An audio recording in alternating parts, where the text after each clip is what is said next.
Stop. Bueno, Francesque es profesor en la Universidad Ramon Llull y es director de la cátedra Ethos, que es cátedra de ética aplicada, entre otras cosas. Tiene varias funciones importantes. Sé que tienes un nombramiento por el tema religioso de la Generalitat de Cataluña, que no sabría decir exactamente cómo es. Consejo Asesor de la Diversidad Religiosa. Es Consejo Asesor de la Diversidad Religiosa. También formas parte de alguna cosa del Vaticano, no sé si es con Rabasi, creo que es. El Pontificio Consejo de la Cultura. El último libro, tú me corregirás exactamente el título, pero creo que es algo así como Religión, Espiritualidad y Valores, que ha salido hace unos días, ¿no? Y de hecho se presenta el día 5 en la Fundación Joan Maragall en Barcelona, que bueno, pues allí estarán algunos buenos amigos. Aquí está Carbonell, está Duarte. Francesque, entre las cosas que me asombran a mí es cómo llega a una tan perfecta conciliación entre la vida familiar y la vida laboral. Es una de esas cosas que yo me quedo realmente asombrado. Y además de eso hace deporte, porque es que le gusta subir a los picos, y aquí me ha preguntado, aquí habrá buenos senderos. Yo nunca he preguntado si hay senderos en Aránzazu, pero él sí se ha preguntado por el sendero de Aránzazu. Yo le conocí a su deliciosa mujer una vez que él me invitó a dar una conferencia en Sant Julià, en Andorra, pero entonces tenía solamente 4 hijos, ¿no? Tengo 5 solo. Ahora tiene 5, pero que además de 5 hijos, con una producción intelectual que es asombrosa. Yo cuando presenté mi librillo, que ahora no llega a la sola del zapato del suyo, en Barcelona el 18 de septiembre, pues citaba el que para mí era el último libro, que es un libro magnífico, que es, no me acuerdo, voy a tener, La Iglesia en la Encrucijada. La Iglesia en la Encrucijada es un libro magnífico que trata las 2 primeras partes, una especie de legado de Benedicto XVI, el legado. Pero tiene una última parte que me sirvió, y de hecho lo utilicé en una conferencia que di a los claretianos hace poco tiempo. Alguna serie de puntos centrales del planteamiento de Jorge María Bergoglio cuando era arzobispo de Barcelona y de Buenos Aires, que digo yo, de Barcelona, de Buenos Aires.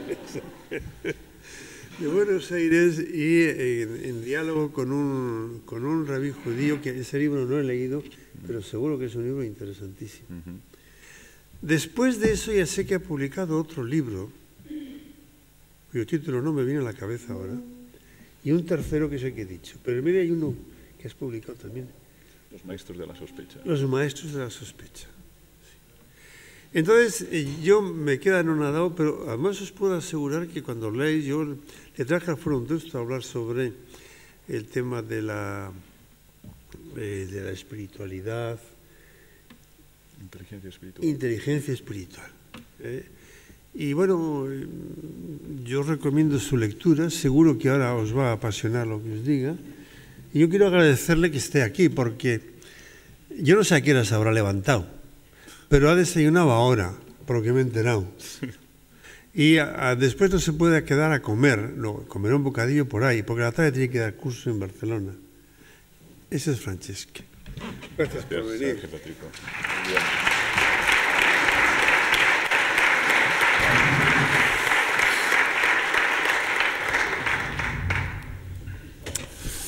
Egunon, Cristau Escola, buenos días a todos y gracias en primer lugar, primero por esta presentación tan amable, improvisada de Javier Elzo. La verdad es que, como habéis visto, nos une una profunda amistad desde hace tiempo.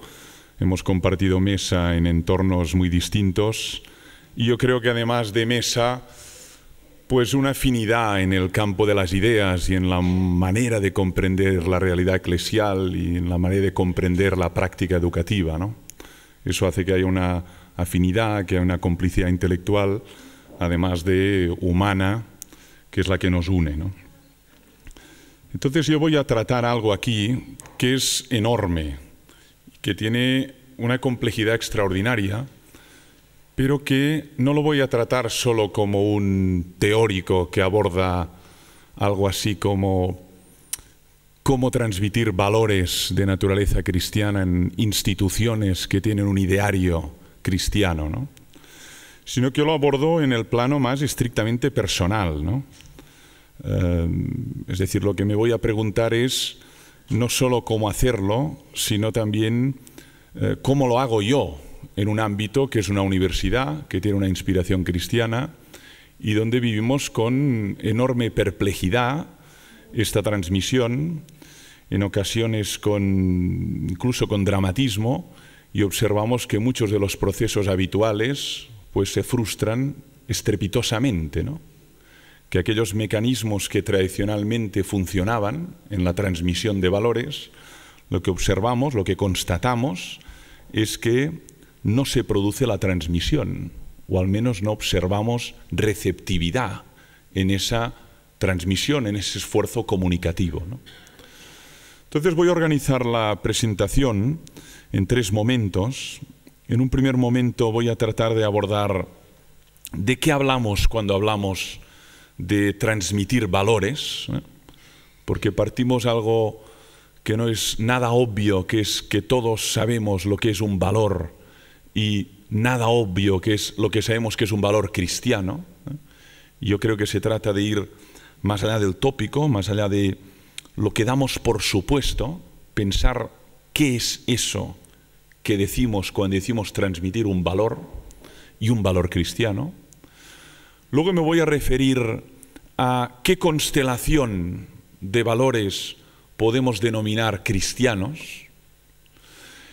asumiendo la tesis de que hay un campo de intersección muy grande, ¿eh? Que a veces planteamos la nube de valores como si fuera A y no A, ¿no?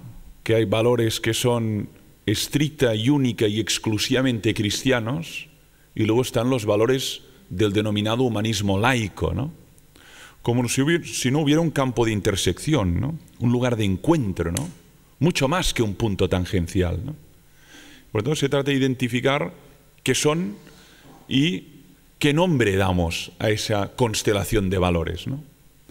Y finalmente un tercer punto, que es uno de los que interesa más al educador, al maestro, en definitiva al profesor, que es la forma, ¿eh? Y cómo se puede transmitir, trasvasar, irradiar, aquí hay una cantidad de verbos posibles, esos valores una vez sean definidos, ¿no? Eso en el supuesto que puedan ser irradiados, ¿no? En el supuesto de que haya posibilidad de irradiación, de permeabilidad, de comunicación de dichos valores, ¿no? Por lo tanto, se trata de ver el fin, el horizonte, cuáles son esos valores, pero algo también enorme que preocupa no solo a los maestros, no solo a los directores, también a los padres y a las madres, es ¿y eso cómo lo hacemos? La forma de transmisión, ¿no? Porque a veces la forma de transmisión invalida el mismo valor, ¿no?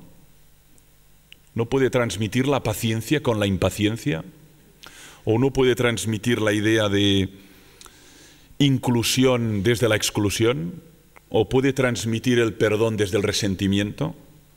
Por lo tanto, no cabe duda de que, además de definir el valor, el modus operandi, la forma a través de la cual se transmite, pues a veces entra directamente en contradicción con lo que se trataba de transmitir, ¿no? De ahí la importancia de pensar la forma, además de el contenido, lo que se quiere transmitir, ¿no? Empiezo, por lo tanto, por lo primero, que es la delimitación conceptual, ¿no? ¿De qué hablamos cuando hablamos de valores, ¿no? Bueno, en la historia de la ética, propiamente el término valor es muy reciente. De hecho, tradicionalmente, en ética, lo que se ha descrito son virtudes y vicios. Esto está ya en la ética de Aristóteles, ¿no?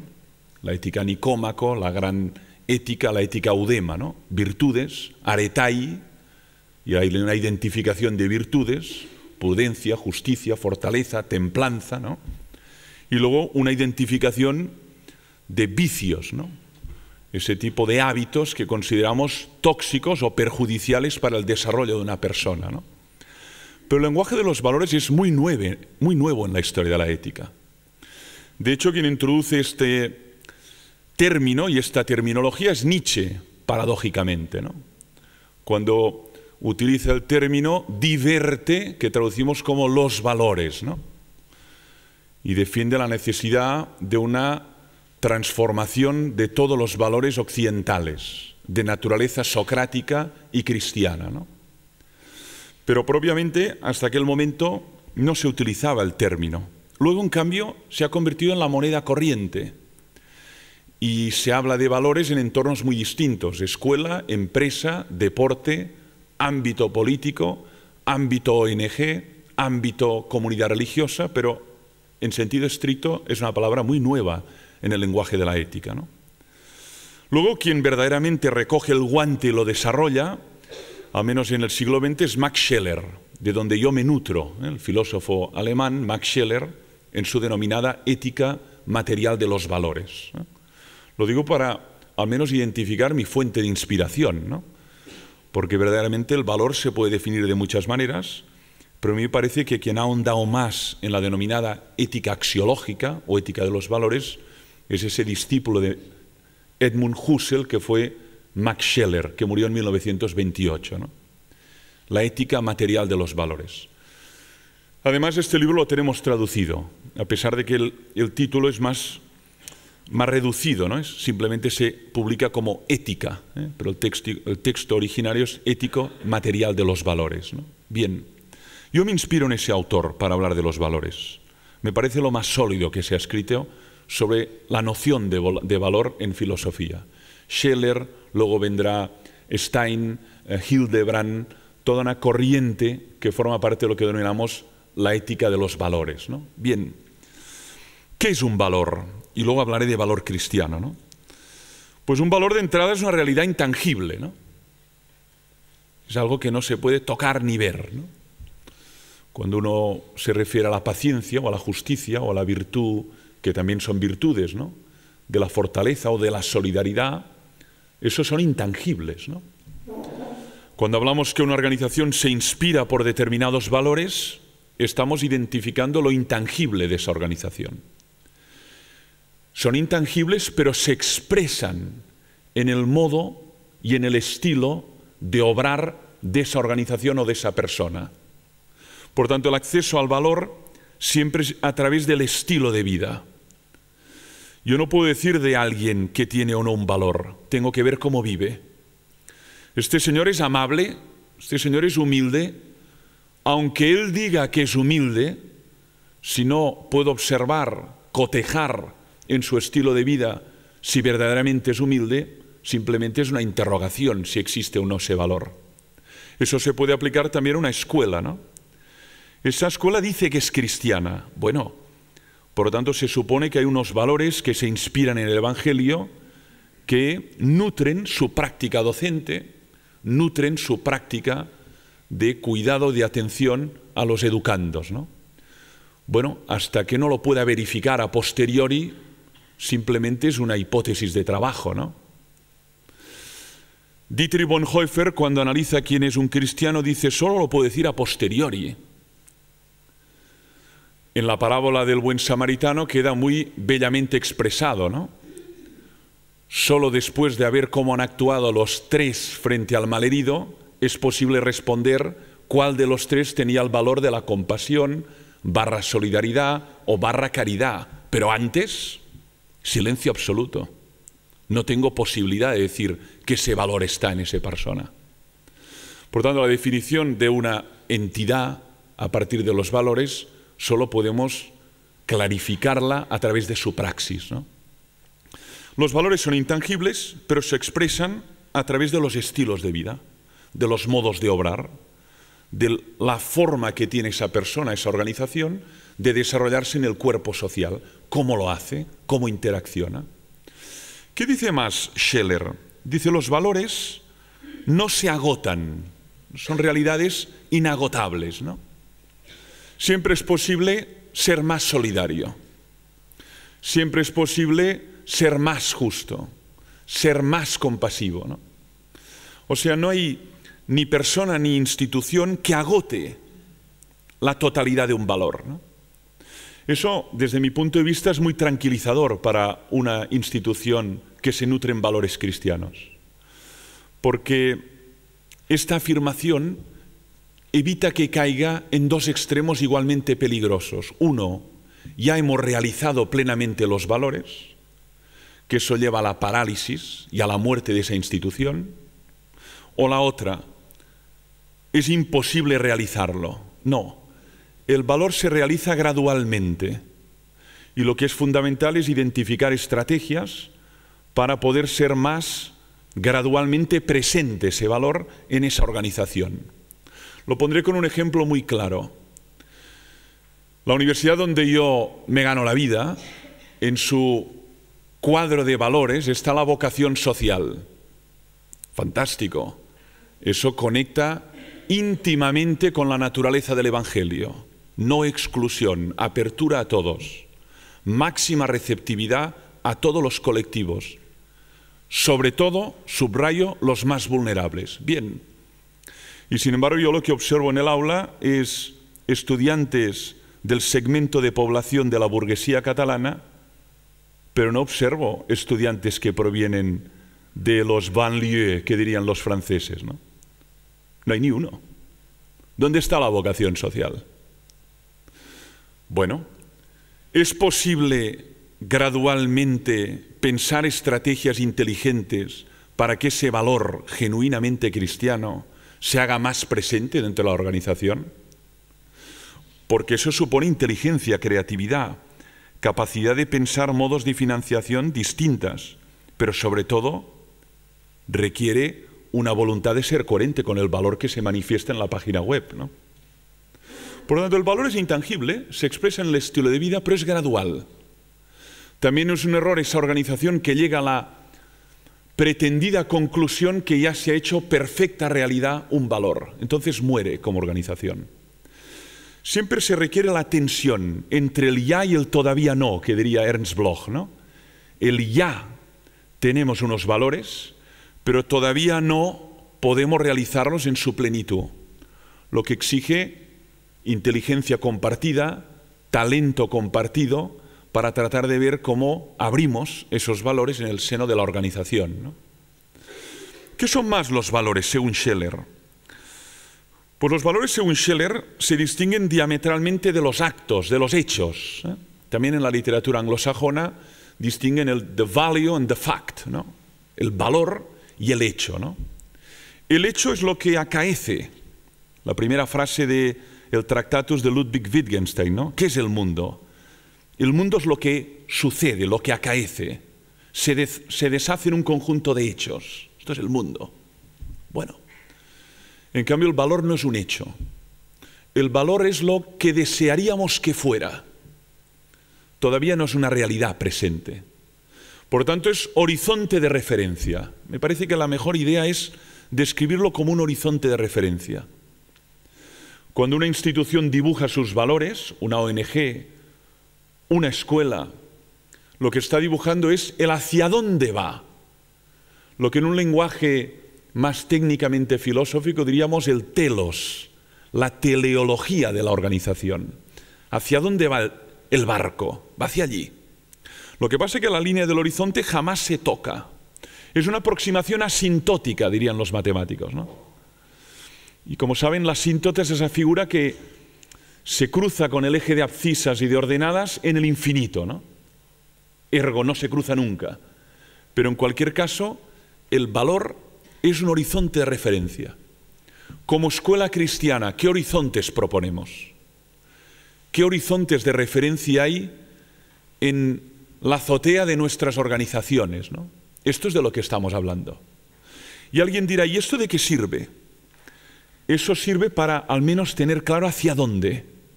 Luego habrá que buscar los cómo, pero de entrada saber hacia dónde tenemos que remar. ¿Cuál es la orientación? ¿Qué viento es favorable y qué viento no es favorable? en qué mares nos hemos metido que pueden ayudarnos a llegar a ese fin o no. Me parece que la idea de línea de horizonte es muy clara. Los que practican la navegación lo saben muy bien, nunca se toca la línea del horizonte. Solo se toca en una película que yo comento habitualmente con mis alumnos, que es El sueño de Truman, ¿no? Solo Truman toca la línea del horizonte, porque aquello no es un cielo y aquello no es un mundo, es una construcción ficticia, donde se observa meticulosamente desde el momento de su concepción hasta el momento que se revela contra el creador de ese mundo. Tiene una clave filosófica muy potente el sueño de Truman, ¿no? Luego, ¿qué es más valor? Siguiendo a Scheller, es fuerza motriz.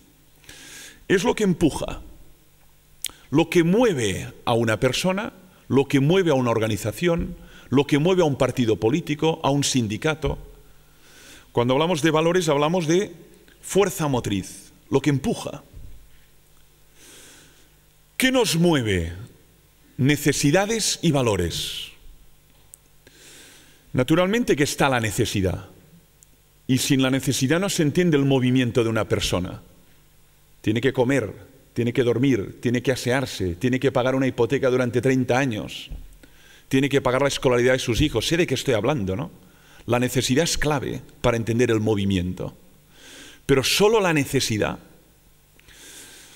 Yo creo que no. Yo creo que para entender el movimiento personal o el movimiento de muchas personas, no basta con la necesidad. Esta madre dejó de comer en plena posguerra de la Guerra Civil Española. Tenía hambre, pero cedió esa comida a su hijo. Tenía hambre, ¿eh? La necesidad la tenía, pero hubo un valor que tuvo más importancia por ella, que él viviera, que él pudiera desarrollarse. Este señor hace una huelga de hambre para reivindicar la libertad de una nación o la igualdad de una raza, ¿no? Tiene hambre, pero hay un valor, igualdad, no violencia, equidad, que justifica que esa necesidad sea puesta entre paréntesis, ¿no? O sea que para entender el movimiento de personas, de organizaciones, no basta con las necesidades. ¿La escuela cristiana tiene necesidades? Claro que tiene necesidades. Tiene dificultades para sobrevivir, especialmente en muchos entornos, en Cataluña particularmente, ¿no? ¿Se acumulan los morosos en el aula? Sí. Pero además de necesidades que tiene que resolver, tiene unos valores que debe tratar de realizar a través de su praxis, porque si no se disuelve su singularidad, su razón de ser, el motivo por el cual existe. Por lo tanto, ¿cómo compaginar, por un lado, las necesidades a veces apremiantes y durísimas, pero por otro lado, la coherencia con unos valores que en algunos casos tienen una tradición enorme y que han tenido que aclimatarse a situaciones muy distintas y negociar con la realidad? Por lo tanto, es fuerza motriz del valor. Y eso vale para grandes personajes de la historia. No entiendes su biografía sin ese valor. Gandhi, Luther King, Teresa de Calcuta. Dices, no entiendo esa biografía si solo hay necesidades en el ser humano. Y tampoco se entiende la fundación de muchas instituciones religiosas si solo estuviera la necesidad. Quería irradiar algo nuevo en una realidad que no estaba. Y tuvo que buscar todo tipo de alianzas para realizar ese hospital, esa escuela, esa ONG. Por lo tanto, lo que le movió fue un horizonte de referencia, paliar la pobreza de un barrio, paliar la ignorancia de niños que no tenían acceso a la educación del Estado. Eso fue la motivación. Y luego ese emprendedor, generalmente un fundador o una fundadora de una congregación o de una orden religiosa, busca todo tipo de complicidades para tener los recursos y generar esa realidad nueva, ¿no? Cuando hablamos hoy de emprendedor, tenemos que prestar mucho la atención en personajes, sobre todo del siglo XIX y anteriores, que realizaron realidades que hoy muchas de ellas albergan muchos profesores y alumnos, partiendo de cero, del cero absoluto. Y luego un valor, y termino ya con el valor, es aquello que da sentido, es fuente de sentido el valor. Valor como fuente de sentido, valor como lo valioso, valor como lo valioso. Cuando analizamos el tiempo, no todo el tiempo tiene el mismo valor. Lo ha dicho, me parece muy bien, Javier Elzo, cuando hablaba de la sacralización del fin de semana, ¿no? Para el joven el viernes por la noche no es lo mismo que el domingo por la mañana. Para su abuela el domingo por la mañana es clave, es determinante. Y sin embargo para el joven la noche y especialmente el viernes es el máximo momento de la semana. Momento de liberación, de evasión, de olvidarse de un mundo que no le gusta e incluso le asquea. El gran mecanismo de evasión es un tiempo que tiene un valor sacral para él. No estoy dispuesto a perderlo para nada. No valoramos exactamente igual la cadena temporal, ni las lecturas, ni las actividades que realizamos. ¿Qué es valor? Eso valioso. Eso que genera sentido. Y eso, como sabemos, la apreciación subjetiva varía mucho de uno respecto a otro. Cuando yo digo este libro es valioso, es muy probable que otro no llegue a la misma conclusión. Y cuando yo le digo a mi hija adolescente que es valioso estar despierto durante el día, ella me dice, papá, no sabes lo que te pierdes en la noche. Lo valioso es estar vivo de noche. Yo a las 11 ya no aguanto, imposible, ¿no? La percepción del tiempo es muy distinta de lo que es valioso, ¿no? Bien, entonces voy al segundo plano, que es, entendido ya que es valor, ¿de qué hablamos cuando hablamos de valores cristianos, ¿no? Pues hablamos de una constelación de realidades intangibles que como una constelación en el cielo iluminan, ¿no? Una constelación de realidades, ¿no? ¿Cuál es el foco de inspiración de estos valores? Es una persona. Es decir, lo que inspira los valores cristianos no es un libro, no es un documento, no es un manifiesto, ¿no? No podría hablar de los valores de raíz marxista, ¿no? Podría hablar genuinamente de esos valores y debería ahondar en los textos de Karl Marx, en el manifiesto del Partido Comunista en 1848 y a partir de ahí podría identificar las palabras clave para decir esa constelación es la nube de valores de Karl Marx o de la filosofía marxista en sentido estricto. Bien, pero es que la fuente de valores cristianos tiene como referencia una persona que es Jesús. Por tanto, no emergen de un texto genuinamente, sino que el protovalor, el valor fundamental es una persona. Y toda esa constelación, ¿de dónde emerge? Pues de la observación de su obrar, de su hablar y de su omitir. Ese conjunto de valores que denominamos cristianos tienen como epicentro una persona. Entonces habrá una gran discusión sobre cuáles son, y todavía más, cuál es el primus inter pares. Y aquí habrá discusiones bizantinas sobre cuál es el valor por definición, ¿no? Pero en cualquier caso, la emergencia de esos valores tiene como referencia a un ser humano que para los cristianos es el Hijo de Dios hecho carne. Pero aunque no fuera aceptado como tal, se puede identificar en ese modo de obrar un conjunto de valores. Es lo que hace Immanuel Kant. Si ustedes leen atentamente La religión dentro de los límites de la razón, un libro de la vejez de Kant, moría en 1804, es de 1793, pues Kant dice, bueno, Jesús es un gran maestro moral de la historia de la humanidad y cuando uno observa sus enseñanzas, observa un conjunto de valores asumibles para quienes no afirman su divinidad o la concepción virginal de su origen o que fue un realizador de milagros, ¿no?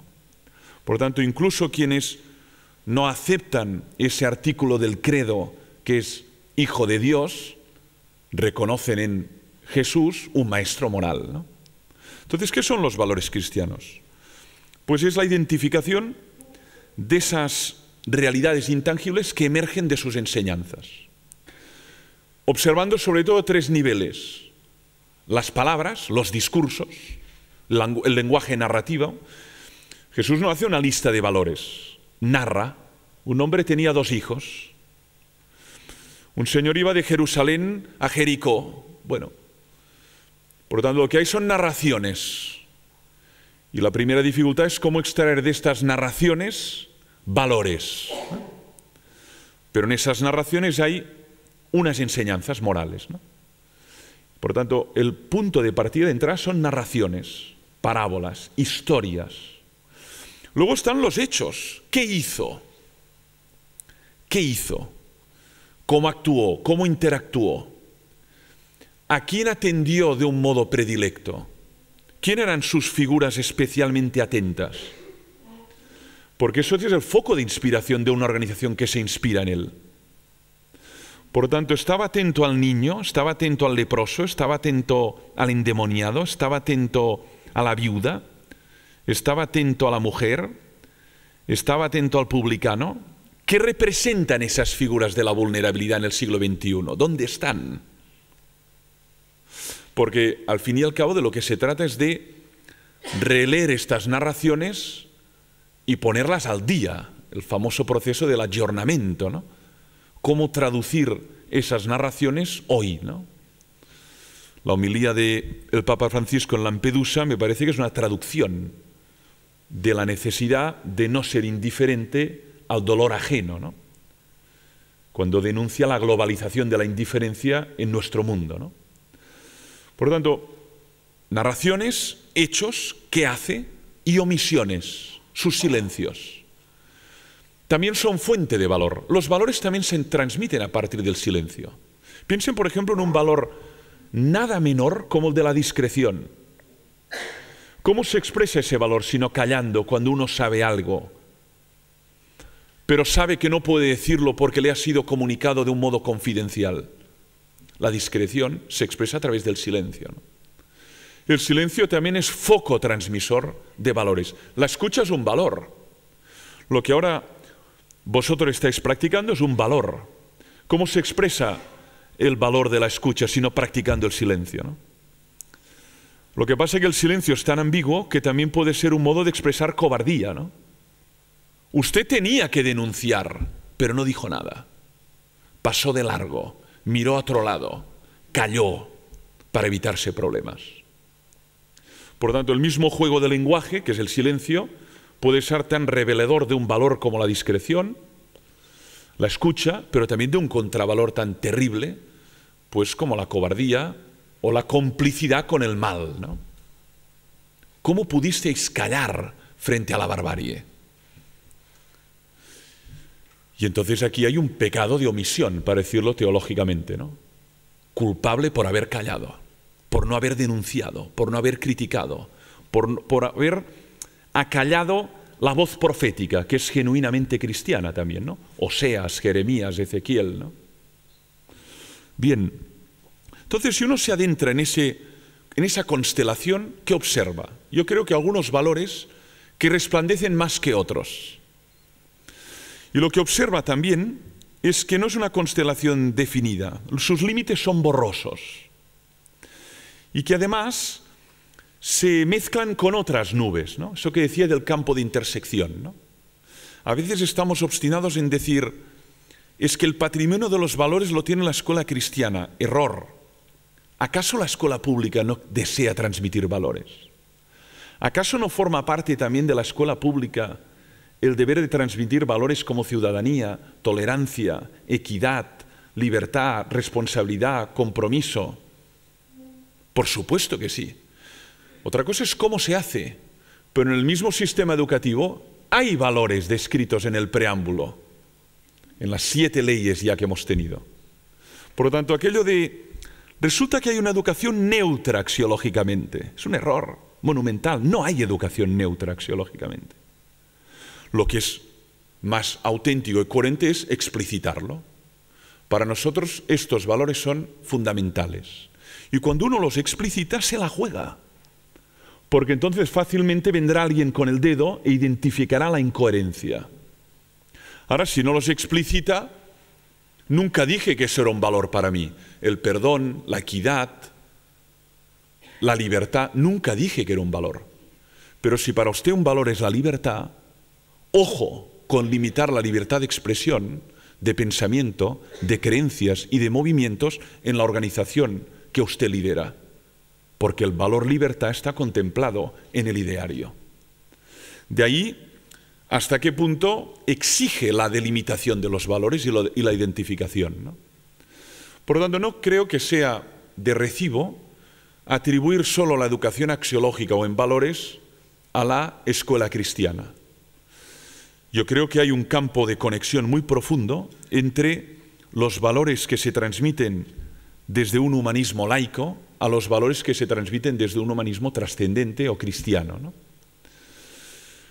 Pero querría indicar al menos algunas particularidades de esa nube, de esa constelación, ¿no?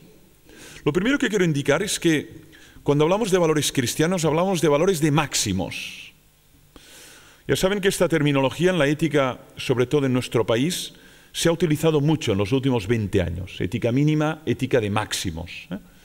Popularizada sobre todo por mi amiga de la Cortina, ¿no? Ética de mínimos, ética de máximos, ¿no? De hecho, quien habla primero de ética mínima es Teodor Adorno, también citado en la conferencia Javier Elzo, ¿no? En un libro, título en latín, pero escrito en alemán, que es Minima Moralia. Dice, bueno, más allá de las propuestas de felicidad, tenemos que identificar esos principios éticos ineludibles que todo ciudadano tiene que respetar. Lo que diríamos los prerequisitos fundamentales de la convivencia. Eso que se da por sentado, pero que no se puede dar por sentado. Eso sería lo que denominamos la ética mínima tan fundamental en sociedades plurales. Bien, los valores cristianos no son valores de mínimos, pero asumen los valores de mínimos, por supuesto. Tolerancia, equidad, son valores que consideramos mínimos en sociedades abiertas, ¿no? Igualdad de oportunidades, libertad de expresión, respeto a la integridad física y moral de las personas. Esos que estarían contemplados de alguna manera en el ADN de la Declaración Universal de los Derechos Humanos, ¿no? Sería una expresión, digamos, tangible, a través de los 30 artículos, de los mínimos que se dan por supuestos en una comunidad abierta, expresión de Popper, en un contexto plural como nuestras sociedades, ¿no?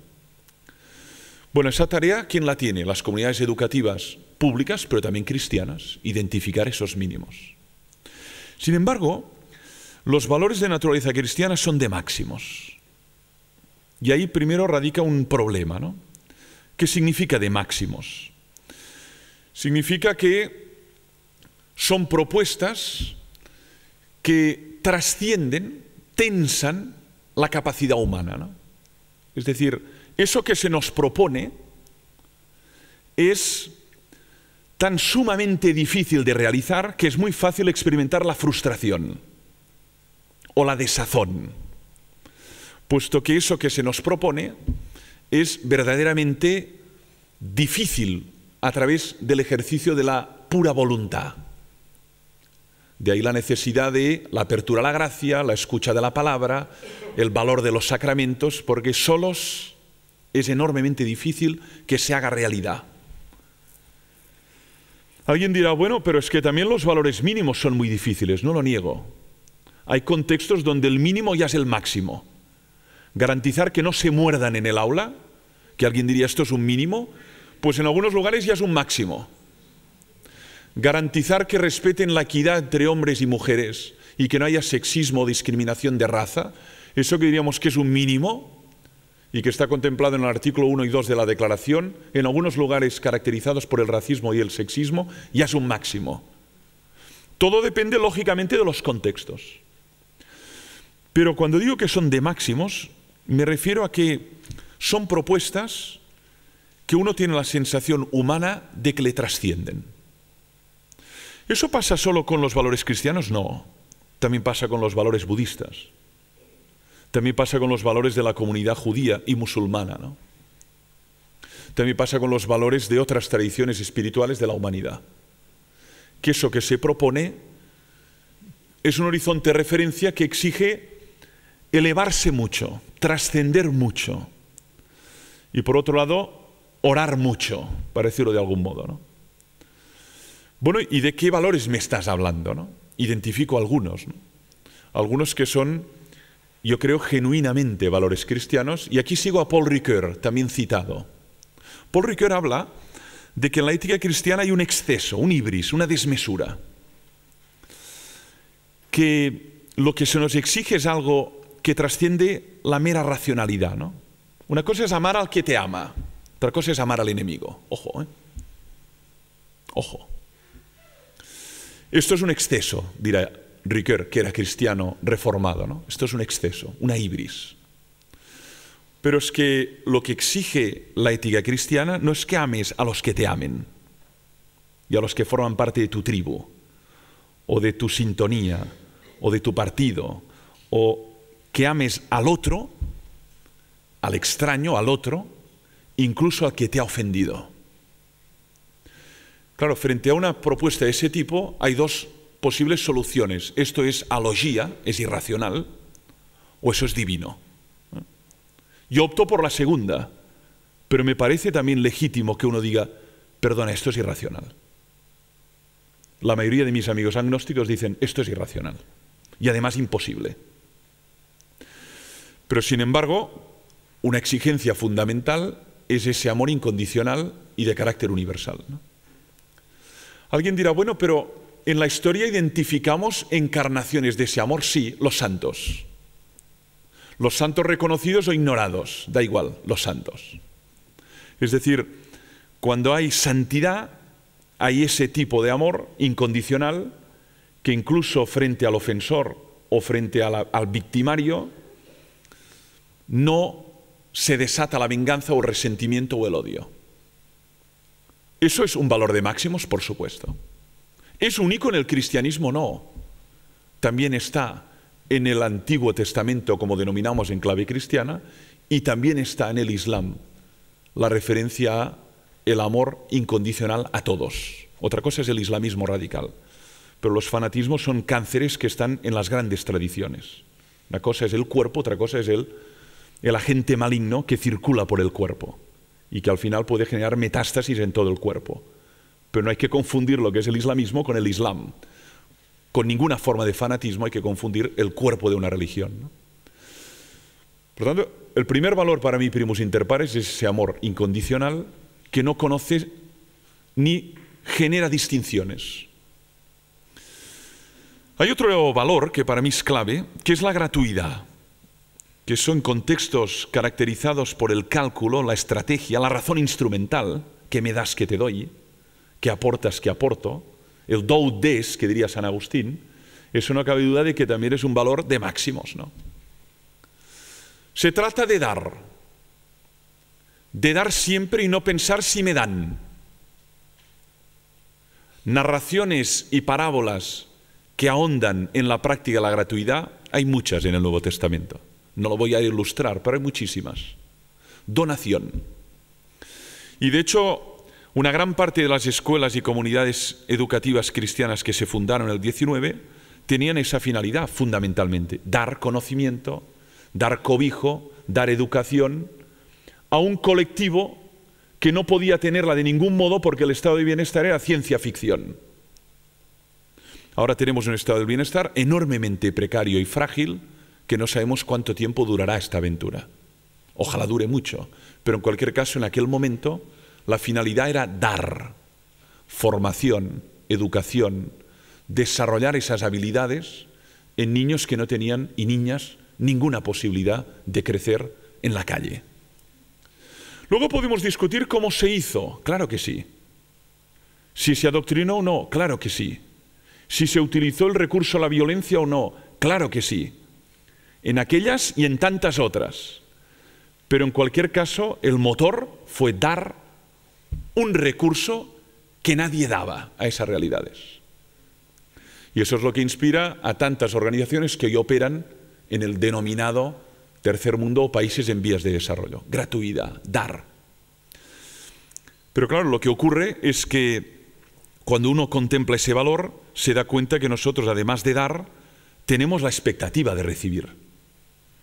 Y además es humano recibir. No me refiero solo a bienes materiales, recibir reconocimiento, recibir gratitud. No somos dioses y por lo tanto, además de dar, experimentamos también la necesidad del retorno, del eco, de la aprobación. Pero es una ética de máximos. Amor incondicional, gratuidad.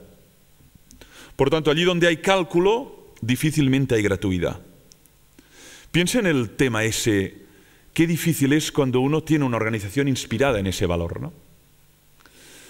Sería muy fácil decir, aquí solo van a entrar esos educandos que no generen problemas, que puedan pagar, que además en menos de 5 años ocupen los lugares mejores de la sociedad vasca, porque esto nos va a dar prestigio como institución y tendremos más mercado.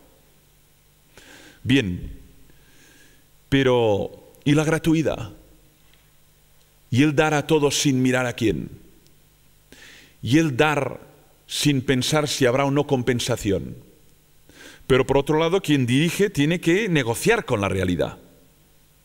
Y por lo tanto tiene que calcular si podrá o no pagar a sus profesores, si podrá o no llenar las aulas el mes de septiembre del 2014. Y sabe que para eso es fundamental que sea una institución de éxito. Porque además, el padre y la madre de ese niño no evaluará esa organización por si es coherente con los valores, en la mayoría de los casos, sino por el éxito educativo, es decir, ubicación en la universidad o en el mundo laboral, que derive de esa apuesta que uno hace.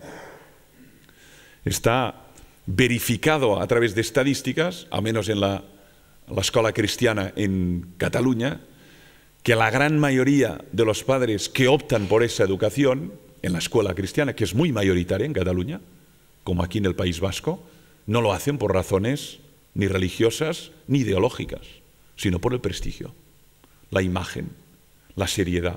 Ojo, no son malos valores eso, ¿eh? Tener esa fama de prestigio, seriedad, disciplina, orden en un contexto tan tambaleante y tan enormemente incierto, ¿no? Pero es que esos no son los valores que Jesús predicaba. Por lo tanto, ¿cómo negociar con esa realidad? Necesitamos calcular, pero además tenemos que dar eso que somos a quienes no pueden costearlo. Y eso es enormemente complejo. Pero el valor gratuidad forma parte del ADN de las narraciones, los mensajes, las parábolas, las obras y los silencios de Jesús. Hay otro valor que me parece clave, ¿no?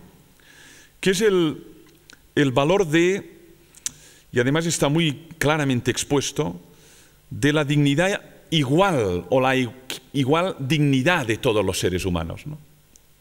Donde hay discriminación, donde hay separación, donde hay práctica del rechazo, difícilmente podemos hablar de coherencia con estos valores, ¿no? Y eso significa también atender extraordinariamente a los distintos colectivos, pero organizar toda la institución pensando en que el fin es esa persona, en su complejidad. Luego me referiré a eso. Pero eso supone que no es la persona la que está al servicio de la estructura. La cuestión es que la estructura funcione, viva, perviva, sobreviva. No es esta la cuestión. La cuestión es servir a la persona que atendemos. Y es la estructura la que está al servicio de la persona. Eso es el ADN también del personalismo comunitarista, citado aquí por Emmanuel Mounier, ¿no? ¿Cuál es el foco central? La atención a la persona, tratada como un fin en sí mismo. Otra cosa es ya cuando es convertida en objeto o en instrumento para mantener la estructura. Entonces ya no estamos en el personalismo, estamos en otro tipo de ismo. La persona, el educando, el padre, la madre, quien sea, se convierte en materia prima para que la estructura siga funcionando. Y de lo que se trata no es eso, es de responder a la necesidad de la persona. Por eso se crearon las estructuras. Con esa finalidad, atender a la persona lo mejor que se pueda y en su complejidad. Hay otro valor clave, y este me voy a detener, que está en el ideario de muchas escuelas cristianas. Yo he colaborado en redactar algunos idearios, ¿no? Y observo que eso casi es, diríamos, una nota común. Los que aquí están en organizaciones donde el ideario está expresado, y les hablo de educación integral, dirán, eso también está en nuestro ideario, ¿no? Bien, pero hay que ahondar en ello. Porque hay dos modos de entender la educación integral, una tridimensional y otra tetradimensional, ¿no? La educación integral, tridimensional, es la que contempla 3 dimensiones en la persona, que están en la persona. La dimensión corporal, la dimensión psíquica y la dimensión social. Biopsicosocial. Eso es lo que está latente en las distintas leyes educativas que hemos tenido en este país. Una antropología tridimensional. El ser humano como ser biopsicosocial. Punto. Luego, educarle, ¿qué es? Pues atender ese ser, desarrollar sus capacidades, desarrollar sus competencias, para decirlo con un lenguaje mucho más habitual en este entorno, que tiene que ver con el ámbito corporal, educación de lo corpóreo, educación de lo psíquico, mental y emocional, y educación de lo social, la interacción. Y se puede ilustrar con un lenguaje mucho más habitual en el ámbito de la psicología con la famosa tesis de las inteligencias múltiples, ¿no? ¿Qué es una educación integral? La que educa la multiplicidad de inteligencias que hay en el ser humano, facetas o dimensiones. Bien, pero en este esquema hay 3, que están en el ser humano. Pero en la antropología de raíz cristiana está la dimensión espiritual. Además de estas. Y que como tal también requiere una paideia. Porque el ser humano, además de tener un cuerpo, de tener una vida sexual, de experimentar placer y dolor, de tener pensamientos, emociones, memoria, recuerdos, anticipación, es capaz también de actos espirituales. Puede contemplar, puede meditar, puede orar. Otra cosa es que no ore nunca, pero había la potencia para orar. El Homo Orans, ¿no?, de Gabriel Marcel, ¿no?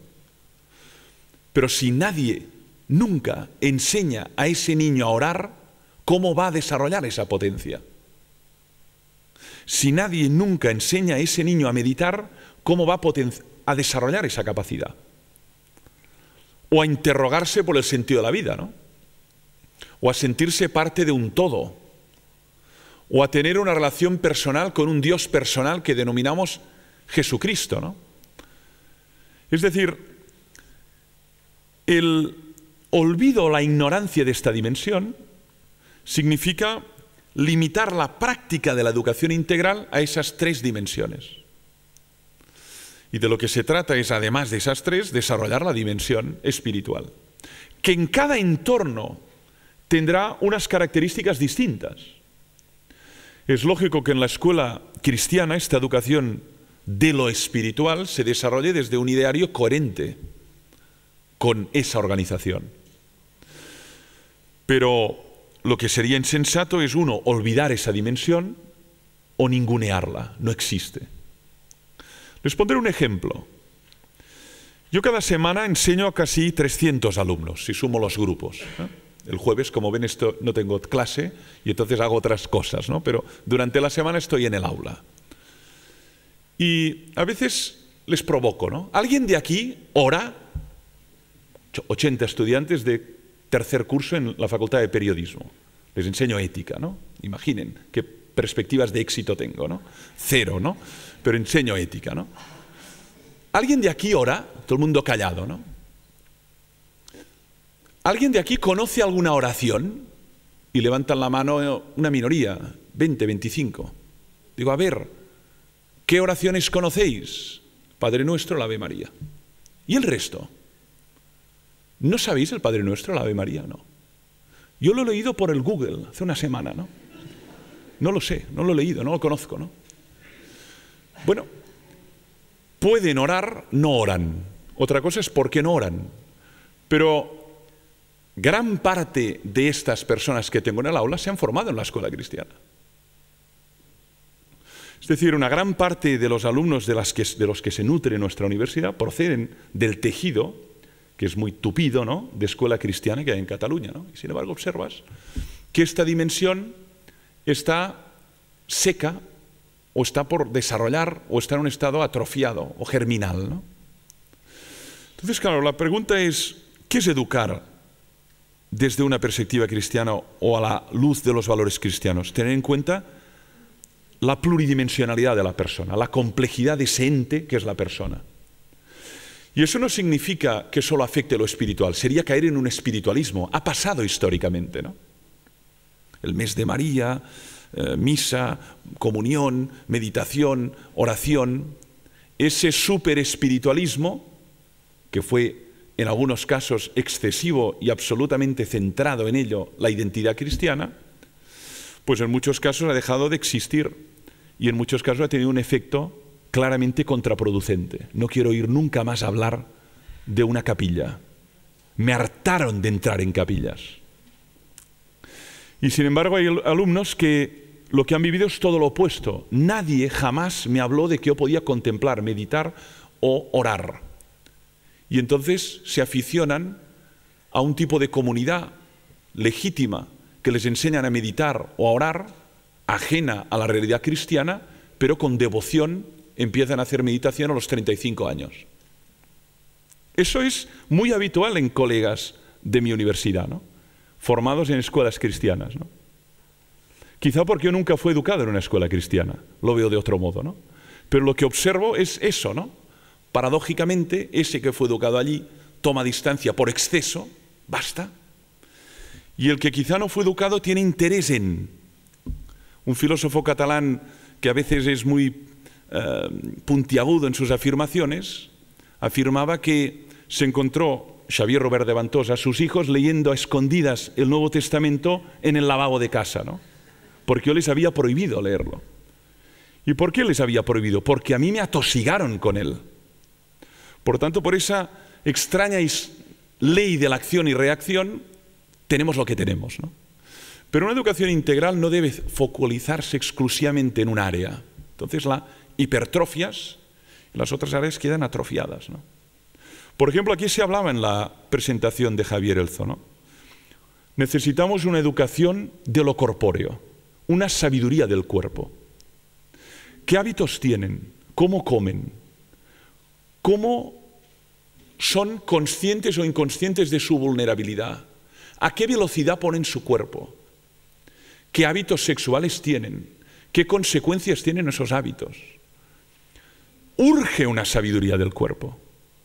Y desde una educación cristiana es fundamental articularla. Al fin y al cabo, el cuerpo es el santuario del espíritu, como se dice en el Nuevo Testamento. Por lo tanto, no es cualquier cosa. Ergo, una educación integral debe contemplar la máxima dignidad y valor de cada una de esas dimensiones, ¿no? La dimensión psíquica, por supuesto. Tiene que haber inteligencia emocional, por supuesto. Tiene que haber educación de la memoria, por supuesto. De la facultad intelectiva, por supuesto. De la interacción y de prácticas de calidad y de benevolencia en la comunidad, por supuesto. Pero se requiere las 4 dimensiones para hablar, yo creo, de una educación que se inspira en ese valor. Y finalmente concluyo para ir al cómo, que es lo más breve, que diré al final, ¿no? Yo creo que hay otro valor, que además lo ha subrayado de qué manera el Papa Francisco, que es la coherencia, que al final es la única forma de ser creíble. No hay atajos para ser creíble, no hay senderos cortos, ¿no? Para ser creíble como persona y como organización, lo único que verdaderamente puede ser viable es ser coherente con los valores que planteo en mi horizonte, en mi página web, en mi narración, en mi texto, ¿no? Por lo tanto, de algún modo, eso exige algo así como tratar de ser transparente, ¿no? Y eso en la vida práctica pues genera todos sus problemas, de ahí la necesidad del perdón, de ahí la necesidad de la corrección fraterna, de ahí la necesidad de la autocrítica, ¿no? Es fundamental, ¿no? La capacidad de detenerse, una jornada de este tipo, pero tantas otras, ¿no? Y decir, a ver, Y esos son nuestros valores, pero verdaderamente, ¿qué estamos haciendo? Si los fundadores de nuestras escuelas llegaran un día por casualidad, ¿qué pensarían de lo que estamos haciendo, ¿no? Igual dirían, bien, fantástico, es exactamente lo que imaginaba. O dirían, realmente eso está muy lejos de lo que yo imaginé cuando empecé, ¿no? La misma diálogo con el inquisidor de Dostoyevsky en la tan citada obra de Dostoyevsky, ¿no? Por lo tanto, coherencia. Es el único camino de credibilidad, ¿no? ¿Cómo se hace eso? ¿Cómo se transmiten? Sobre eso también hay muchísima literatura, ¿no? Porque al fin y al cabo los valores pueden ser muy nobles, muy bellos, pero si los modos de transmisión no quedan claros, entonces tenemos un grave problema. Aquí parto de una tesis que yo asumo de uno de mis maestros, que es Lluís Duc, monje de Montserrat, antropólogo, que dice, sufrimos una verdadera crisis de las transmisiones. Es decir, esos mecanismos de transmisión que funcionaban de un modo oral, intergeneracional, de un modo implícito, inconsciente, padres a hijos, se ha cortado. Seguramente es la primera generación de jóvenes que cuando preguntas si saben alguna oración, durante siglos en Cataluña dicen que no. Sus bisabuelas no sabían leer ni escribir, nunca jamás supieron que era la crítica la razón pura, pero sabían el Padre Nuestro y la Ave María. Y ellos en cambio pueden analizar un fragmento de Ser y Tiempo, pero no tienen esa oración, porque eso se da por sentado, por transmisión, digamos, intergeneracional, ¿no? Entonces ha habido una fractura de las transmisiones. El guante no ha pasado, la antorcha no ha pasado. Y eso obliga a pensar qué tenemos que hacer para que pase, dado que no pasa. Yo creo que al menos hay tres claves. La primera es que los valores se transmiten a través de pretextos, indirectamente. No se transmite el valor de la paciencia hablando de la paciencia. O no se transmite el valor de la justicia hablando de la justicia. Hay grandes disertadores sobre la justicia. Los valores se transmiten a través de pretextos, situaciones de vida, contextos. El aula es un contexto, una excursión es un contexto, un claustro es un contexto. Por tanto, uno puede tratar de transmitir el valor de la equidad, pero ¿cómo actúa frente a esa estudiante que tiene unas dificultades especiales? ¿Cómo actúa? ¿De qué manera reacciona? Entonces veremos realmente si la equidad forma parte de su constelación mental, ¿no? Pretextos. En los pretextos, contextos y situaciones vemos cómo actúan los valores y se pueden transmitir, ¿no? La laboriosidad, ¿cómo se transmite? Hablando del trabajo, no, trabajando. Trabajando. No hay otra manera de transmitir la laboriosidad que no sea trabajando.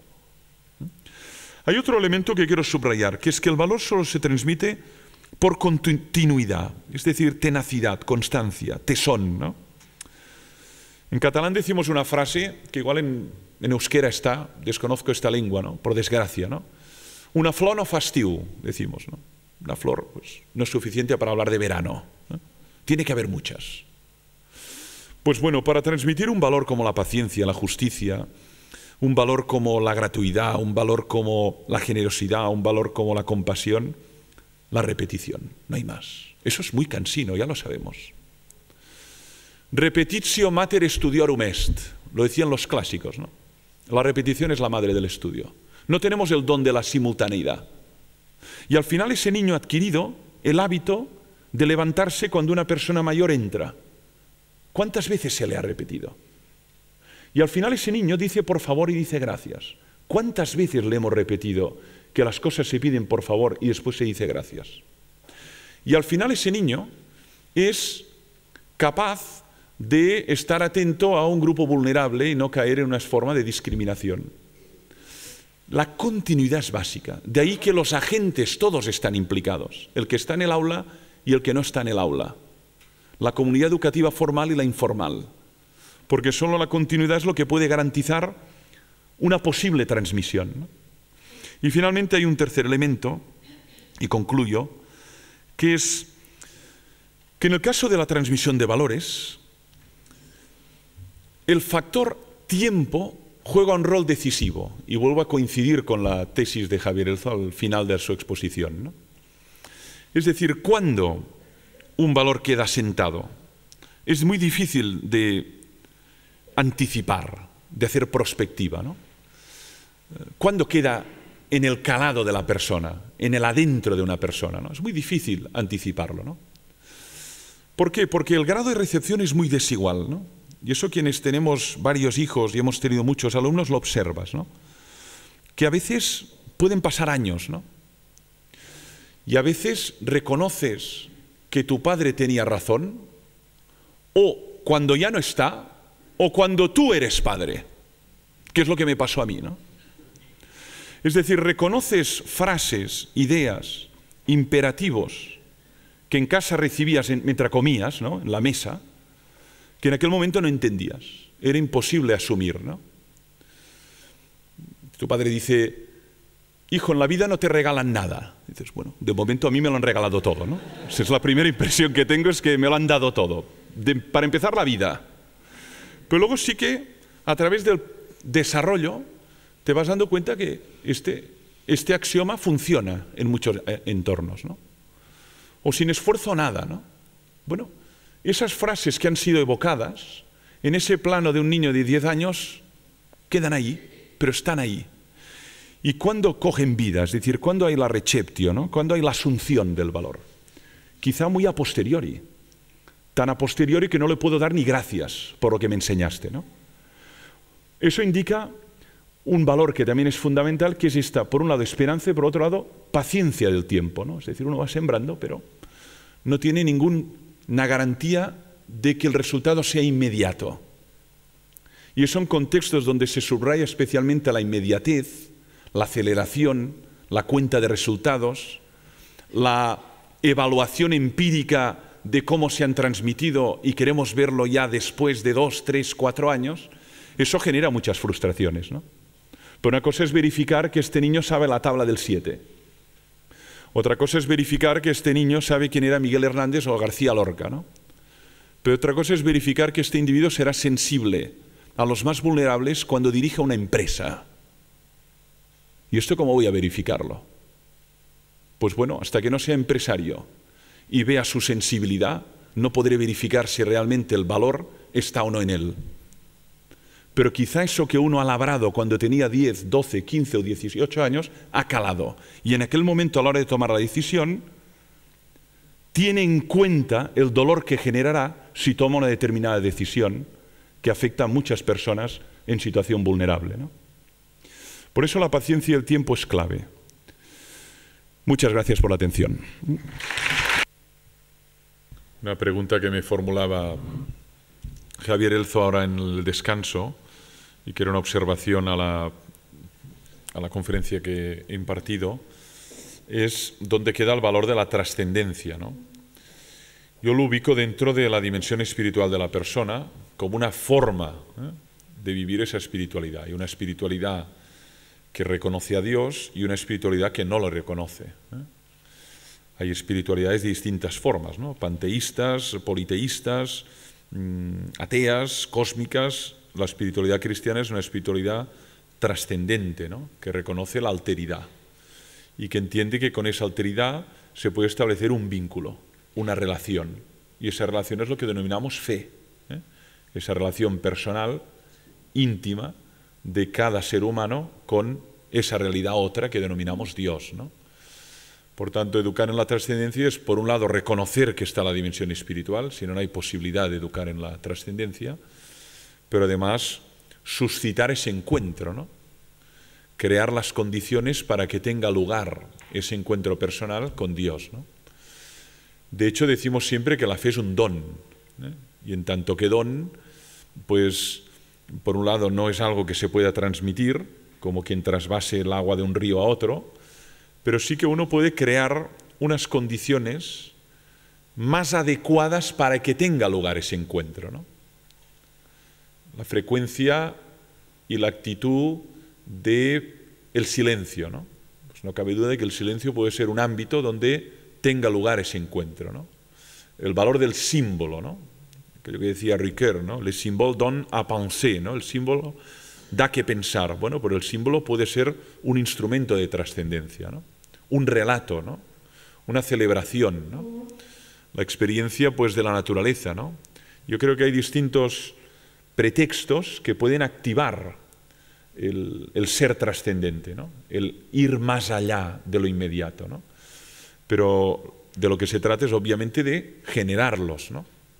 Ahora otra cosa es la fe, ¿no? La fe no se transmite, ¿no? Pero podemos generar las condiciones para que cuanto menos tenga lugar una llamada, ¿no? Y pueda tener lugar una escucha, ¿no? Y eso tiene que ver con el acto de trascender, ¿no? Pero es verdad que yo no he utilizado la palabra y me parecía importante subrayarlo, ¿no?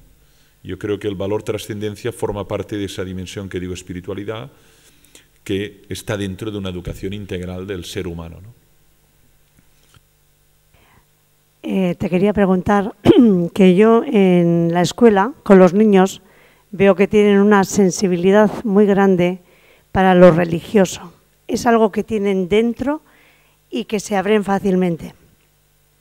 Lo que yo encuentro una dificultad o una ausencia es la falta de ese Dios presente en su familia, porque los padres son los más importantes para los niños, pero esa falta de unos padres o referentes más importantes para seguir alimentando esta dimensión trascendental, espiritual, que van descubriendo en la escuela, en las clases de religión. Eso es la dificultad que yo encuentro. Gracias. Que además es una dificultad que compartimos todos, ¿eh? Nosotros en el credo de Nicea decimos que en la creación pues está lo visible y lo invisible, ¿no? Lo que pasa es que nuestra imagen del mundo es esencialmente visible y materialista, ¿no? Por lo tanto, afirmar que hay algo invisible de entrada resulta muy discutible, ¿no? Dado que lo que hay en el imaginario colectivo es que todo lo que es visible, ¿no? Por lo tanto, realidades de tipo espiritual, ángeles o espíritus o el mismo Dios son realidades que de entrada las excluyo, no están en mi orden y en mi comprensión de la realidad, ¿no? En cambio, en otras culturas no es así, ¿eh? En otras culturas y otras civilizaciones se parte de que la realidad tiene una dimensión visible, que podemos experimentar, tocar, oler, evaluar, medir, cuantificar, pero hay lo invisible, lo espiritual, que es lo que anima, sostiene y el fundamento de esa realidad, ¿no? Entonces, este tipo de culturas, cuando uno afirma que hay Dios, no le resulta tan violento, porque ya dan por supuesto que hay más de lo que vemos.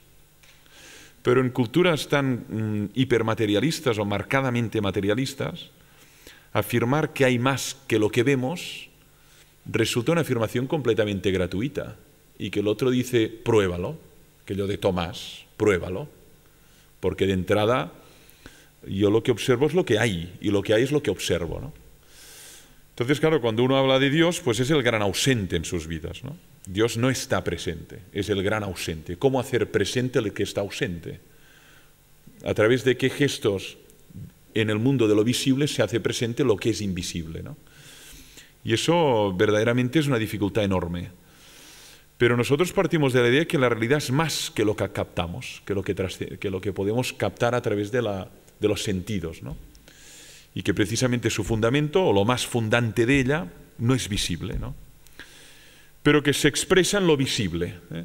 Entonces aquí hay varias vías, ¿no? La vía de la belleza, que en teología se ha desarrollado mucho, ¿no? La vía de la pulcritud, ¿no? Bueno, contemplando la belleza, quizá uno trasciende al plano de lo invisible, ¿no? O la vía de la música, ¿no? O la vía del arte, ¿no? Cómo dar noticia de lo invisible a través de lo visible, ¿no? Pero de entrada no cabe duda que es muy difícil, ¿no? Y en cambio, como decías tú, en el niño hay un ser metafísico, hay un ser, un homo religiosus, ¿no? Un animal religioso. Pero tiene que ser educado, tiene que ser acompañado, pero en él hay potencia para orar, para meditar, para asombrarse. Un libro maravilloso que acaba de ser publicado, Educar en el asombro, de una... Además vive en Cataluña, pero es canadiense, ¿no? Catherine Lecuyer, educar en el asombro. El niño tiene capacidad de asombrarse, pero la va perdiendo como va perdiendo ciertas capacidades espirituales porque no son educadas, se atrofian. De lo que se trata es activarlas, desarrollarlas, ¿no? Yo quisiera hacer una pregunta o consulta que me preocupa de manera pues más personal, ¿no? Hay una corriente que trata un poquito de sanear o de actualizar, ¿no?, el concepto de virtud, de tal manera que de alguna forma también propone, ¿no?, una educación en las virtudes o de las virtudes. A mí me ha parecido encontrar en tu exposición al final, ¿no?, cuando dices que la repetición, ¿no?, es de alguna forma la manera, ¿no?, de asimilar los valores, por ahí un poco lo que podemos entender como virtud, ¿no? Pero mi pregunta es, ¿tú crees que este concepto, esta expresión, deberíamos reivindicarla en nuestro lenguaje, en nuestra educación, en nuestra propuesta? Es decir, transmitir valores pero forjar virtudes, algo así, ¿no? Es decir, para diferenciar lo que es una proposición axiológica, simplemente como un ideario, ¿no?, un horizonte, pero luego ya exactamente eso cómo se encarna en la persona, ¿no? Cómo conseguimos que se convierta en una naturaleza, ¿no?, en un carácter, ¿no?, que es lo que de alguna forma posibilita la virtud. Sobre todo si esta palabra merece la pena rescatarla o mejor hablar indirectamente de ella porque puede sonar mal. Gracias por la pregunta, que es muy, muy pertinente, ¿no? A ver,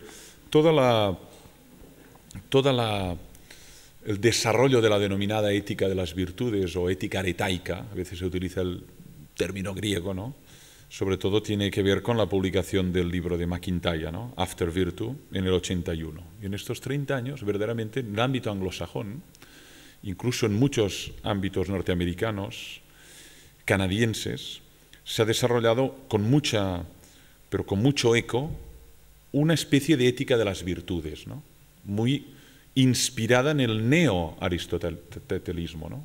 Aristóteles de nuevo, ¿no?, incluso Santo Tomás, ¿no?, virtud de la prudencia, justicia, fortaleza, templanza, o las virtudes teologales, ¿no?, fe, esperanza y caridad, ¿no?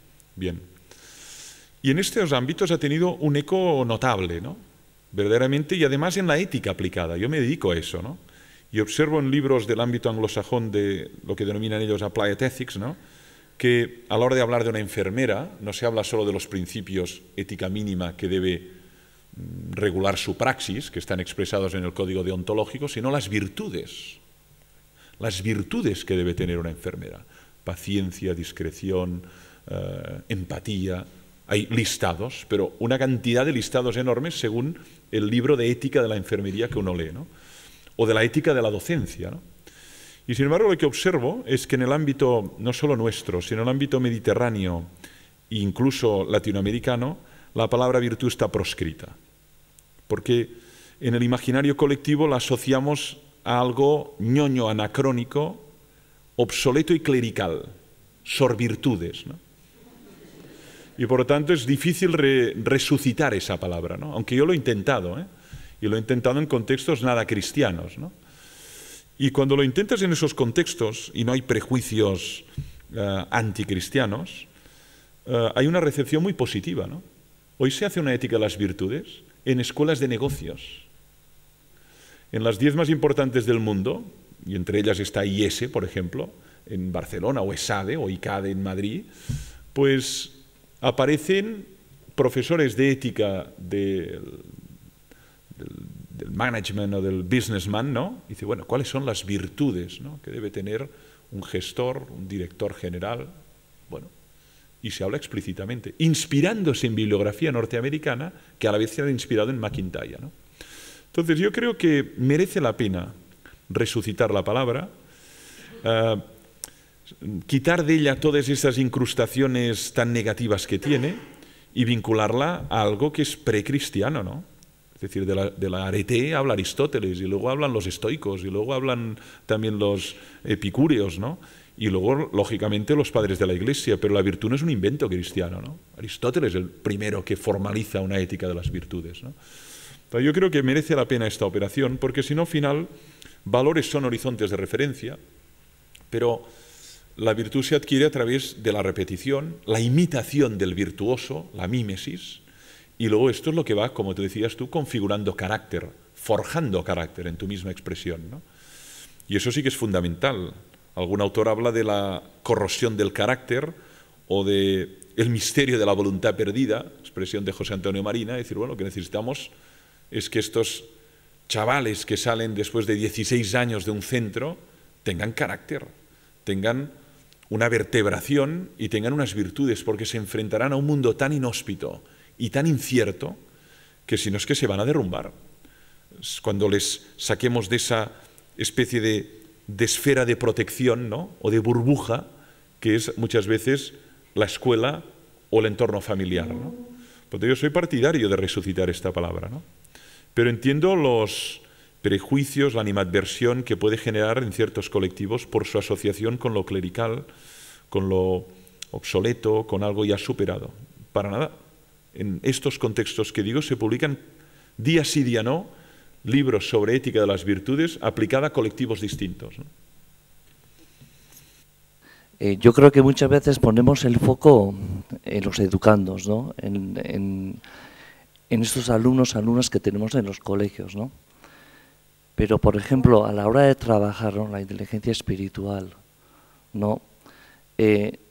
No debemos de poner el foco en nosotros mismos, en el profesorado. ¿Cómo trabajar con el profesorado? ¿O solo es el trabajo del profesor de religión? Es decir, ¿cómo se trabaja esa identidad? Es el gran tema, pero además es un tema, no diré urgente, pero es un tema absolutamente necesario. Máxime en un contexto donde, de un modo casi diría masivo, las personas de vocación laical, que es una vocación dentro de la Iglesia, no es el que queda sin vocación, sino que es una vocación dentro de la Iglesia, asumen responsabilidades directivas en la mayoría de las instituciones educativas cristianas de toda la geografía del país, ¿eh?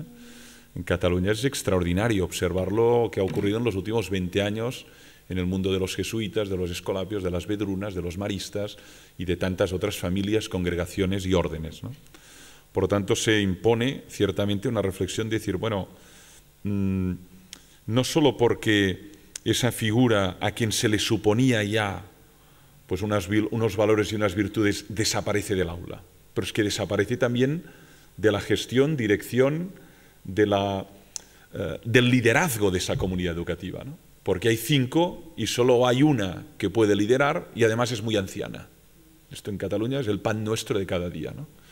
Eso exige algo que algunos han denominado la transmisión del carisma, que tiene todo un mundo de complicaciones, pero es necesario plantearlo, la misión compartida, que hay distintas terminologías, pero con los últimos 20 años yo, que he participado en muchos de estos encuentros por la geografía de España, observo que hay una verdadera preocupación, ¿no?, de cómo irradiar esa identidad, todos los agentes, formales e informales de esa comunidad educativa, para garantizar que siga siendo fiel a lo que fue, ¿eh?, que siga siendo fiel a sus raíces, ¿no? Y eso es un trabajo absolutamente necesario, porque el panorama va a ser radicalmente distinto en el 2020 o el 2030 de lo que ahora conocemos, ¿eh?, pero radicalmente distinto, ¿no? Y por tanto, si no hay esa transmisión, si no hay la capacidad de entusiasmar, vincular, al menos a algunos de los agentes que forman parte de esa comunidad y que asuman ese carisma como algo valioso per se y como algo generador de entusiasmo, es muy difícil. Habrá el edificio, incluso habrá restos simbólicos en el edificio y algún resto en la fachada, ¿no? Pero ¿se podrá denominar escuela de identidad cristiana? Esta es otra pregunta, ¿no? Otra cosa es el chasis, pero una cosa es la vida que hay y el modo de interaccionar. Entonces yo creo que la esencia son las personas. Los valores no los transmite el aula o no los transmite la biblioteca, lo transmite el profesor que está en el aula, lo transmite el jefe de estudios a la hora de administrar y resolver problemas, y el que atiende a los padres y cómo los atiende, y a la hora de hablar a los padres y qué hablamos, de qué hablamos y qué priorizamos cuando hablamos con ellos, ¿no? Por tanto, los valores pasan por las personas, ¿no? Entonces yo creo que aquí se impone una tarea que es formar de un modo periódico, pero constante, esos grupúsculos, esas minorías creativas, decía Ratzinger, ¿no?, que pueden ser generadoras de ese entusiasmo en los años venideros, ¿no? Porque si no, lo que ocurrirá es que existirán las instituciones, pero serán otras realidades ya, ¿no? Esto ya está pasando, ¿no? Se han transformado, metamorfoseado, siguen cumpliendo una misión, pero ya no expresan ese nervio originario, esas raíces. Ahora, eso, concluyó, eso exige una traducción secular, de los términos, porque muchos de estos nuevos agentes educativos ya no han sido formados en la tradición cristiana, la desconocen radicalmente. Y por tanto, si uno no es capaz de traducir en términos inteligibles, seculares, el fondo de esa tradición, con ese vocabulario anacrónico y obsoleto, no llegarás a ningún sitio. Ese trabajo de traducción exige superar el puritanismo. El puritano no está por la labor de traducir y se queda solo en un mundo de vocablos que a nadie utiliza. Y el que traduce puede equivocarse, lógicamente. Ahora, aquí vamos avalados por el Papa Francisco. Dice, prefiero una iglesia que al salir se accidente, que no que se encierre endogámicamente en su mundo, conservando la pureza, pero que muera de inanición porque le falta aire, ¿no? Por lo tanto, en este sentido, al menos el viento que sopla es positivo a la tarea de traducción, de salir fuera, de arriesgarse a la hora de buscar lenguajes que sean inteligibles para esa maestra o ese maestro que acaba de salir de la facultad y no sabe ni la parábola del hijo pródigo, ¿no? ¿Cómo la voy a entusiasmar con esos valores, ¿no? Tengo que hacer una traducción secular de esas palabras, ¿no? Pero la tarea es enorme y algunas instituciones ya la están haciendo hace años, ¿eh? Otras se están poniendo. También en el campo salud. San Juan de Dios, ¿no? Barcelona, en Cataluña, que es tan importante, ¿no? ¿Cuántos hermanos quedan? Muy pocos. Pero ¿cuántas obras tienen? Enormes. ¿Cuántos profesionales dependen de ellos? Enormes. ¿Cuántos pacientes? ¿Cuántas familias de pacientes? Impresionante. Pero por otro lado, alguien tiene que hablar del carisma de la hospitalidad, que es lo fundante de San Juan de Dios. Y si eso desaparece, ¿qué va a distinguir un hospital de San Juan de Dios de otros? Si lo esencial es la hospitalidad incondicional, y es lo que él quiso hacer en el hospital de Granada cuando vio los desahuciados muriendo por la calle, ¿no? Por tanto, es una tarea enorme que es volver a las fuentes, pero traducción secular de esas fuentes, ¿no? Y eso es esencial para mantener viva este conjunto de obras, salud, educación, ámbito social, que tienen su génesis en los valores cristianos, ¿no?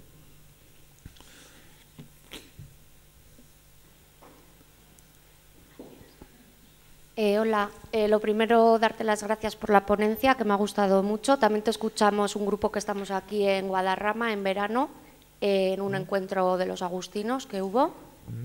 Y bueno, pues eso, darte las gracias. Nosotros en la mesa comentábamos un poco el tema de la coherencia, que tú también has dicho que es importante a la hora de transmitir un valor, y entonces como centro, pues la importancia que tiene ser coherente, ¿no?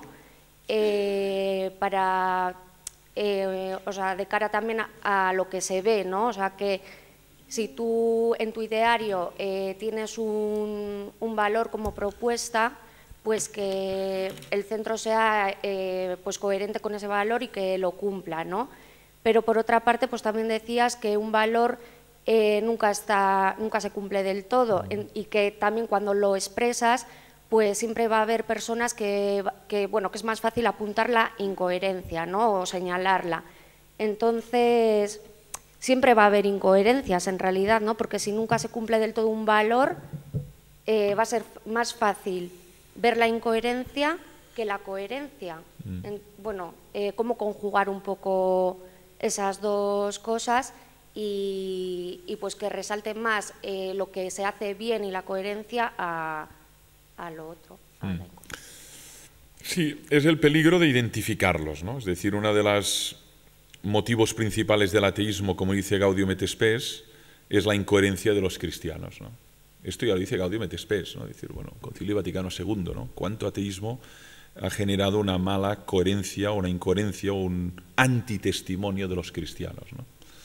Por lo tanto, eso viene de muy lejos, luego ha sido recuperado en otros documentos, ¿no? Pero no cabe duda de que la incoherencia es motivo de escándalo. Máxime si los valores son valores nobles y valores fundamentales, ¿no? Que exigen mucho, ¿no? Entonces yo creo que en todo claustro y en toda comunidad educativa es fácil encontrar dos tipos de perfil, ¿no? Entre el maestro o los maestros o los mismos jefes de estudio, ¿no? Hay un perfil, ambos son necesarios y además se neutralizan dialécticamente, ¿no? Se requieren ambos, ¿no? Hay un perfil que subraya lo conseguido, lo que ya tenemos, y por tanto tiende a subrayar pues eso que ya hacemos bien, ¿no? Y eso es importantísimo que exista en un claustro, ¿no? Y luego existe el otro perfil también, ¿no? Que lo que subraya es lo que queda por hacer, ¿no? Dice, de todos modos, fijaros, aquí somos incongruentes, aquí también, eso no lo hacemos, estos los excluimos, tendríamos que... Yo creo que esta bipolaridad es fundamental, ¿no? Porque evita la caída en los extremos que decía antes, ¿no? A veces se subraya más un extremo que otro, puede ser que uno subraye más las incoherencias y no vea todo lo positivo que genera esa realidad, ¿no? Ahora tenemos un debate muy serio en Cataluña, que es a propósito de si pues, la Iglesia tiene que pedir perdón de su connivencia, de su complicidad durante primero la Guerra Civil y luego el franquismo, ¿no? Y hay un gran debate, ¿no? Y hay dos posturas, ¿no? No solo entre los pastores, ¿no? Sino también entre el laicado y los presbíteros y los religiosos, ¿no?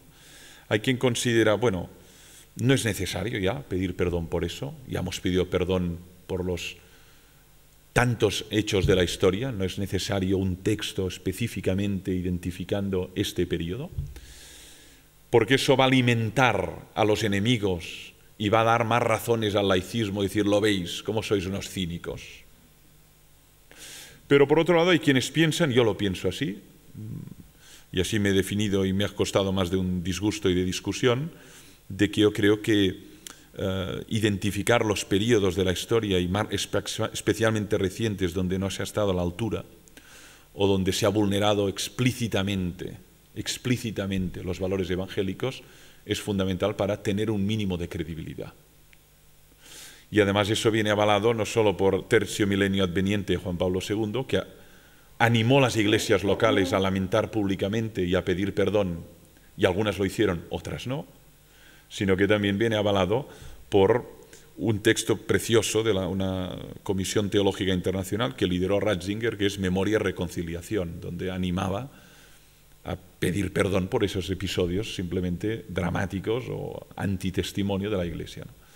Yo creo que es fundamental expresar lo que no va bien, también expresar lo que va bien, pero lo interesante es que ambas fuentes sean, al menos se puedan neutralizar, ¿no? Cuando una acapara totalmente, hay un peligro de caer en la crisis de autoestima o caer en una especie de visión autocomplaciente, ¿no? Qué bien lo hacemos, qué fantásticamente cumplimos todos los valores, ¿no? Y a veces aquí lo que falta es vista, o hay un grave problema de miopía, ¿no?